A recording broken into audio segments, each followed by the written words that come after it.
ए का बी, ये इसका आखिरी शिक है 3 नंबर, 3rd नंबर की ना, ये अरेंज करना है। इसको भी आपको अपने दिमाग से नहीं करना है, उसी पैसेज को जिसमें आपको जिस लाइन में ये वर्ड्स आपको दिखेंगे उसी लाइन को आपको क्या कर देना है, समझिए ना, कॉपी कर देना है। अब मिसाल के तौर पर हमको भी नहीं आता कि इसको कैसे सेट करें, बात है ना, क्योंकि भाई मैं किताब तो ज़ुबानी नहीं याद किया हूँ, तो हमको भी नहीं मालूम है। तो हम क्या करेंगे, ऊपर का पैराग्राफ देखेंगे और देखेंगे कि ये वर्ड कैसे लिखा है, बस उसी लाइन को क्या कर देंगे, नीचे कॉपी कर देंगे। जैसे हमने देखा कि यहाँ पर ये पूरा पैराग्राफ ये यहाँ तक उतार दिया गया है। अब इसी में से ये एक आ गया है, तो ये कितना रहेगा, 1 2 और 3 और 4। इसके अंदर एक आसानी ये है कि ऐसा नहीं है कि ये वर्ड को यहाँ पे, ये वर्ड यहाँ, ये उसी लाइन में ही रहेगा।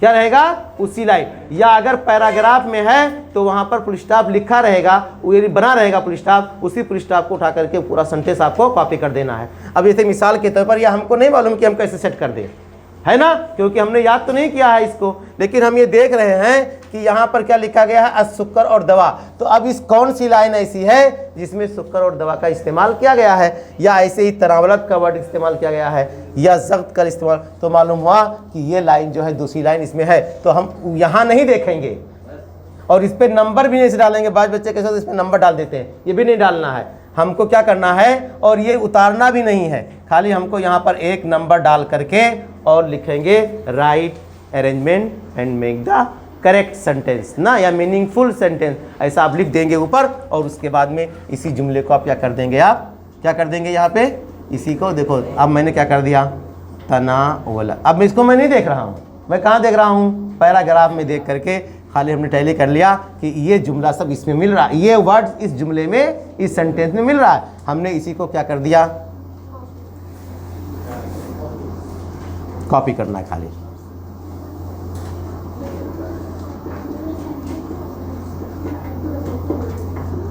समझ गए ना, एकदम आसान है।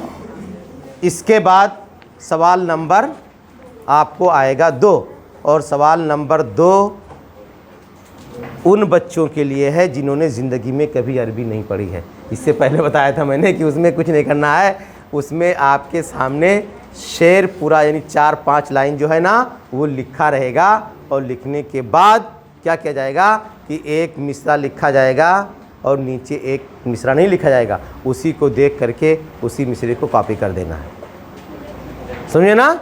और ऐसे ही उसमें कैसे रहेगा, ऐसे रहेगा, ए रहेगा और उसके बाद बी रहेगा। तो यहाँ क्या रहेगा, पहला मिसरा लिखा रहेगा और दूसरे पे क्या रहेगा, डॉट रहेगा। इसी को आपको ऊपर से पैराग्राफ लिख देना है देख करके। और ऐसे यहाँ क्या रहेगा, यहाँ पे बी में आपको लिखना रहेगा और दूसरा लिखा रहेगा, और ये दोनों आपको उसी नज़म में से जो है ना वो लिख रहेगा। अब इसको 1 नंबर इस पर आपको मिल जाएगा और 1 नंबर इस पर मिल जाएगा।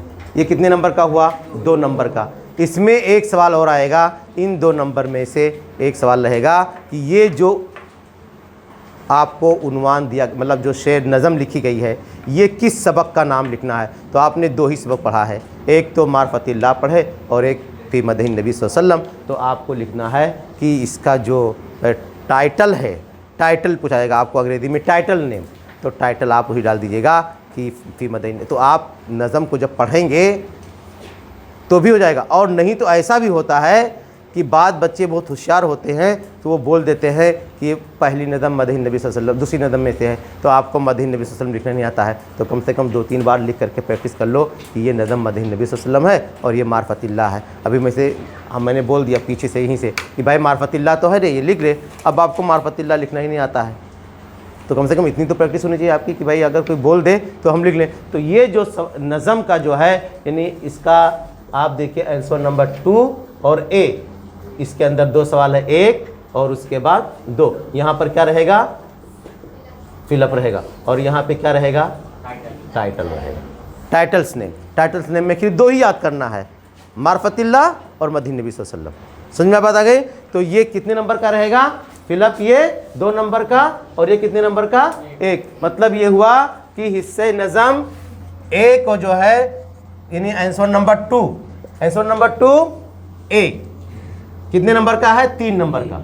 3 नंबर में क्या कैसे हुआ 2 नंबर का फिलअप और 1 नंबर का क्या आएगा टाइटल। एकदम आसान है, इसमें कुछ नहीं करना आपको, यानी एक भी लफ्ज़ नहीं आपको याद करना है, खाली आपको उसी को देख के कॉपी कर देना। ठीक है, इसके अंदर आंसर नंबर 2 और बी के अंदर क्या रहेगा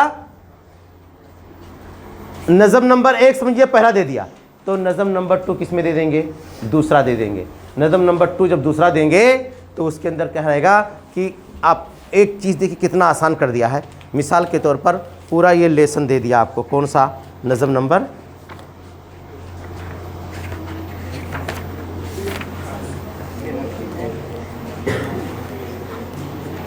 ये देखिए ये नज़म दे दिया पूरा है ना, देख रहे ना आप लोग किताब।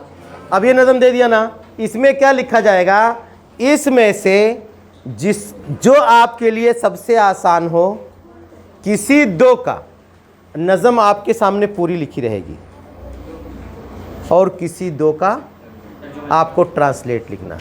आपके लिए आसानी ये है, इतना आसान है कि इसमें से किसी भी 2 लाइन का तर्जुमा आप अच्छे से याद कर लो। तो 2 लाइन का इसमें से याद कर लो और 2 लाइन का इसमें से याद कर लो। अब अगर ये आता है तो इसके 2 लाइन का तर्जुमा और अगर ये आता है तो इसके 2 लाइन का।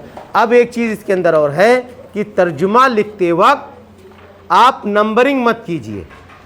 नंबरिंग मतलब ये होता है कि नंबर 1, नंबर 2, नंबर 3। मिसाल के तौर पर आप एक तर्जुमा रट के गए और आपको ये नहीं मालूम है कि तर्जुमा इसका है कि इसका है कि इसका है, लेकिन तर्जुमा परफेक्ट है, आप नंबर डाल दिए। मिसाल के तौर पर आपने पहला तर्जुमा रट के गए और वहाँ आपने डाल दिया नंबर 2 और आपने लिख दिया, तो मालूम हुआ कि तर्जुमा तो सही है लेकिन आपने नंबर 1 लिखा है तो नंबर 2 पे दूसरा मिसरा लिखा है तो गलत हो जाएगा, समझे ना। तो अगर आपको कॉन्फिडेंस नहीं रहेगा तो खाली तर्जुमा लिख करके और तर्जुमा खाली 2 लाइन का लिख देंगे तो आपको 1 लाइन का कितना मिल जाएगा 2 नंबर, तो 4 नंबर का मिल जाएगा। ये समझ में आया आपको। उसके बाद में मतलब ये हुआ कि इसके अंदर जो बी है वो एक में क्या रहेगा ट्रांसलेट है और दूसरा क्या रहेगा आपको वावेल सिंक्स लगाना है, यानी एराब जिसको बोलते हैं, है ना। और इसको भी आपको क्या करना है पैराग्राफ में रहेगा और जितने भी पैराग्राफ रहेंगे हर पैराग्राफ पर एराब लगा हुआ रहेगा। मतलब आपको सिर्फ वो इबारत, जैसे मिसाल के तौर पर यहाँ पे लिखा रहे कि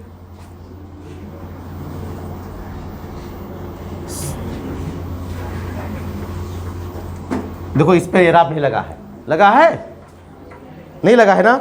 अब अगर उस पर एराब नहीं लगा है तो आपको कुछ नहीं करना है, क्या करना है ऊपर के पैराग्राफ से वो एराब को आपको क्या करना है निकाल देना है।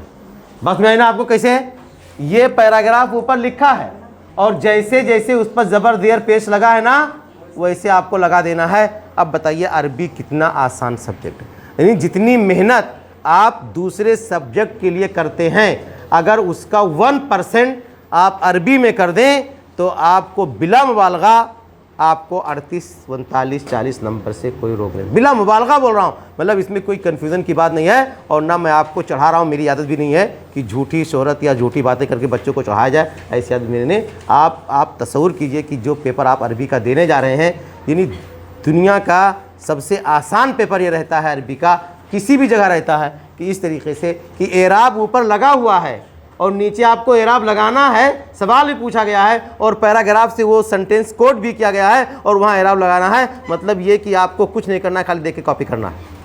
मतलब वहाँ गलत लगा है ना, जैसे लगा है वैसे आप लगा दो। उसमें आपको ये भी नहीं करना है कि यहाँ फेल बनना है, यहाँ फाइल बनना है, या मफूल बनना है, यहाँ तो ऐसा होना चाहिए, ऐसा भी आपको नहीं करना है। जैसा निशान लगा रहेगा वैसे निशान आपको वहाँ पर लगा देना है। तो इस तरीके से आपका सवाल नंबर 1 और सवाल नंबर 2 आपका मुकम्मल। सवाल नंबर 1 में 3 और सवाल नंबर 1 का भी 3 ए और बी, सवाल नंबर आंसर नंबर 2 का भी ए और बी, पहला 3 नंबर का और दूसरा 5 नंबर का, जो 2 नंबर का रहेगा वो फिलअप रहेगा, स्टेंजा आपको पूरा करना है और उस पर क्या करना है, आपको उन्वान देना है, टाइटल देना है। और दूसरे नंबर पे जो बी रहेगा उसके अंदर आपको 2 लाइन का तर्जुमा करना है, किसी भी 2 लाइन का। अब इसके लिए बताया मैंने आप कि आप कोई भी अपनी किताब में से दोनों नज़म में से 2-2 लाइन का तर्जुमा आप याद कर लो, 2-2 लाइन का, शुरू के 2-2 3-3 लाइन का तर्जुमा याद कर लो और जा करके आप वही पेपर में लिख देना। तो आपको ये 4 नंबर और 1 नंबर पे एरर लगाना है। तो इस तरीके से ये जो 8 नंबर का सवाल है, 8 नंबर के सवाल में से 4 नंबर में तो कुछ नहीं करना है, मतलब 4 नंबर में कुछ नहीं करना है, 2 फिलअप वाला और 1 उन्वान वाला और 1 एराब वाला, मतलब हरकत वॉवेल्स का जो निशान मार्क्स है वो। तो ये 4 नंबर आपको नहीं करना है, मतलब आसान है। तो इस तरीके से सिर्फ 4 नंबर की आपको तैयारी करना है, वो आपको ट्रांसलेट का। तो इस तरीके से आपने देखा 12, 8, 20 नंबर का सवाल हो गया। मैं आपका आधा घंटा अभी रिसर्च के बाद और लूँगा। मैं आपको फट ग्रामर बता देता हूँ और मैं लिख के भी लाऊँ, बोर्ड पर लिखा देता हूँ, उतना ही खाली आप ग्रामर तैयार कर लेना बस, ठीक है ना।